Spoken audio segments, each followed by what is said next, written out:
Tuvot Daf Lamed Dalet. Bonjour, dans notre DAF, on va rencontrer la halakha. Est-ce qu'on a le droit de profiter d'une action qui a été faite avec un chilul Shabbat? On va voir dans la Gemara plusieurs indications là-dessus. La Gemara va nous dire qu'il y aura une différence entre quelqu'un qui a fait la melacha, s'il a fait Beshogeg ou Bemezid, et il y aura aussi une différence si c'est lui-même qui profite de cette melacha, ou bien c'est quelqu'un d'autre. Et il y aura aussi une différence. Est-ce que il profite maintenant, pendant Shabbat, ou il profite de cette melacha après Shabbat? Donc, il y a ici trois indications principales. De quelle manière a été faite cette melacha? Est-ce qu'elle a été faite Beshogeg ou Bemezid? Et la deuxième indication, c'est qui est la personne qui va profiter de cette melacha qui a été faite en Chilul Shabbat? Est-ce que c'est lui-même, cette personne qui a fait le Chilul Shabbat, ou bien c'est quelqu'un d'autre? Et la troisième indication, comme on a dit, c'est est-ce qu'on profite de cette melacha pendant Shabbat ou après Shabbat. La halakha, et là-dessus, en fait, on va avoir trois shittot. Donc, il y a tout un tableau à faire. Dans le Shulchan Aruch, dans la partie Orachaim, bien sûr, c'est Manchin ou 13 et Ifalef. Il va nous résumer la halakha. Il va nous dire que quelqu'un qui a fait une cuisson pendant Shabbat, alors s'il a fait la cuisson Bemezid, en sachant que c'est une interdiction et en se rappelant qu'aujourd'hui c'est Shabbat, dans ce cas-là, lui-même, il n'aura pas le droit de manger cette cuisson à tout jamais, et les autres n'ont pas le droit de manger pendant Shabbat. Par contre, après Shabbat, ils ont le droit de manger cette cuisson, comme ça s'appelle Bichdei Sheyasu, le temps de faire cette cuisson. Si par exemple la cuisson elle prend 1 heure, alors 1 heure plus après Shabbat, on pourra manger de cette cuisson, parce que de cette manière-là, on ne considère plus qu'il profite d'un Maaseh Shabbat, parce que j'aurais pu le faire après Shabbat et ça aurait eu le temps de cuire. Tout ça, c'est dans le cas où celui qui a fait la melacha, il a fait le mezid.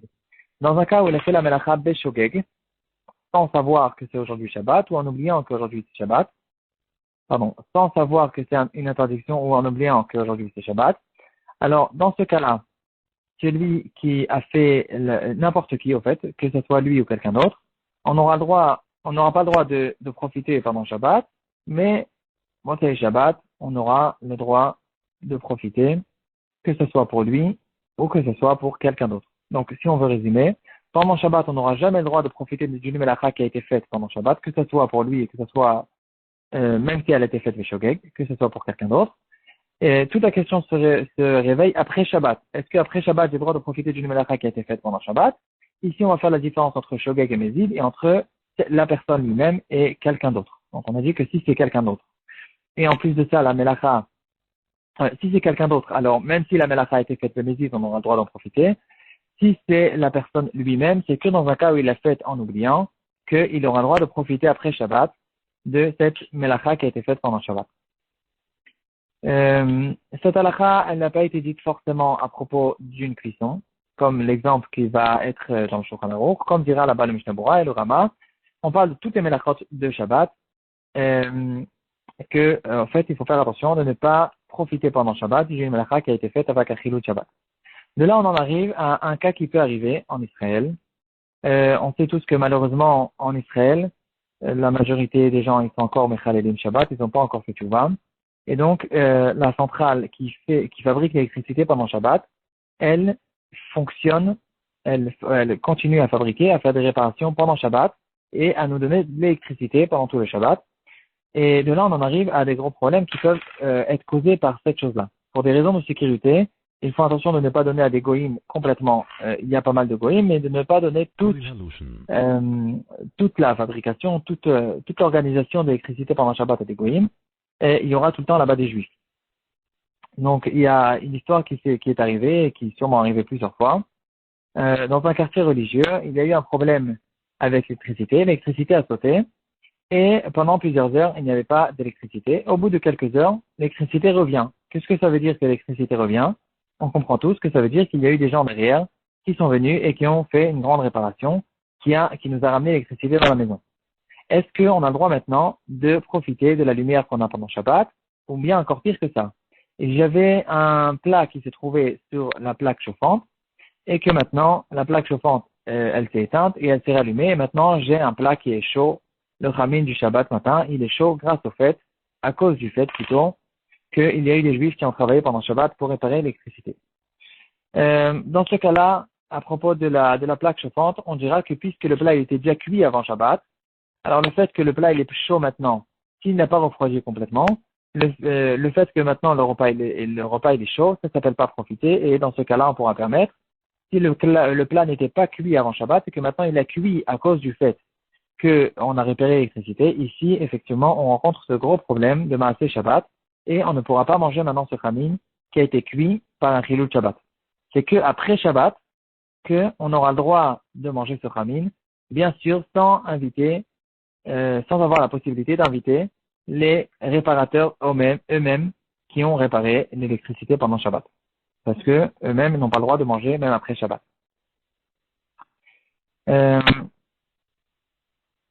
Il peut y avoir un autre cas qui concerne cette chose-là à propos des bus. Il peut y avoir un bus, des fois il y a des gens qui veulent avoir des bus tout de suite après Shabbat, et ça peut causer un gros problème parce que le chauffeur du bus qui est juif, il va maintenant sortir de la première station du bus, il va déjà s'organiser, il va sortir de chez lui, il va arriver au bus, il va allumer le bus, tout ça il va le faire pendant Shabbat, avant la fin de Shabbat, pour pouvoir arriver à l'heure à l'endroit où les gens ils vont monter dans le bus. Ça aussi, ça peut causer un gros problème. Et effectivement, certains poskim diront que on n'a pas le droit de monter sur le premier bus qui arrive après Shabbat, parce qu'on cause à ce pauvre juif qui va maintenant faire un chilul Shabbat à cause de nous. Ça, c'est un problème non seulement de profiter d'un Maaseh Shabbat, mais en plus de ça, ça peut avoir un problème de chilul Hashem, et de causer à un autre juif qui va faire maintenant une avéra pendant Shabbat. Si eux, ils savent qu'il n'y aura de toute façon personne qui va monter dans le bus tant qu'il n'y a pas eu suffisamment de temps de s'organiser avant Shabbat, alors ils ne vont pas faire sortir des bus avant Shabbat, avant la fin du Shabbat, et donc on va économiser pas mal de chilulei Shabbat qui vont être faits qui peuvent être faits par des goïms, par des juifs, et on peut leur économiser ces chilulei Shabbat, donc on va faire effectivement attention à ça. Est-ce que, point de vue de halakha sec, est-ce qu'il y a quand même une interdiction? Certains poskim diront que si on veut rechercher la halakha sec, il y aura une permission à ce propos-là, parce que en fait, l'histoire de la voiture pendant Shabbat, la gravité de la voiture pendant Shabbat, elle est extrêmement grave. Quelqu'un qui roule en voiture pendant un quart d'heure, le nombre de fois où il va allumer, en fait, du feu, c'est des milliers de fois par minute dans toute la voiture, chaque fois qu'il va s'arrêter, etc. J'ai entendu une fois un rave qui disait que quelqu'un qui vaut mieux qu'il fume tout le Shabbat pendant 24 heures, ou bien qu'il allume et qu'il éteint la lumière pendant tout le Shabbat, plutôt que de rouler une demi-heure en voiture, parce que en roulant une demi-heure dans la voiture, il va faire encore plus de chilulei Shabbat. Donc la voiture c'est très très grave.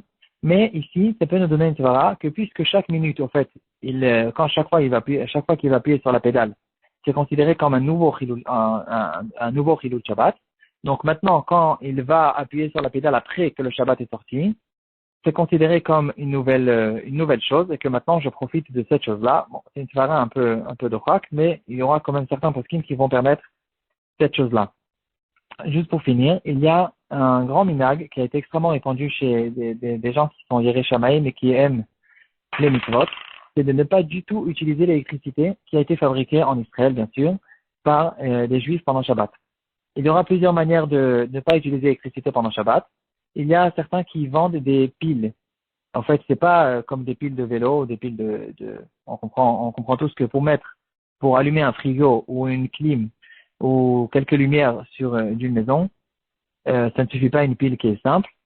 Il y a des grosses piles qui sont extrêmement lourdes et on va les remplir avant Shabbat et ces piles-là pourront contenir toute l'électricité qu'on a besoin pendant Shabbat. On va économiser, mais on aura suffisamment de lumière, on aura le frigo, on aura même une clim. Et de cette manière-là, ils font passer tout le Shabbat sans du tout utiliser l'électricité qui a été fabriquée pendant Shabbat.